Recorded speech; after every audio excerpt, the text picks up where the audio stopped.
කාශ්‍යප බුදුගේ ඇයි හදවත රිදවන්නේ ඇස් දෙක වාගේ මුගලන් සහනුක ප්‍රිය රජු සිවනේ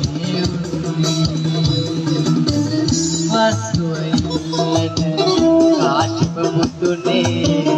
ඇයි හදවත රිදවන්නේ ඇස් දෙක වාගේ මුගලන් සහනුක ප්‍රිය රජු සෙවණේ උන්නේ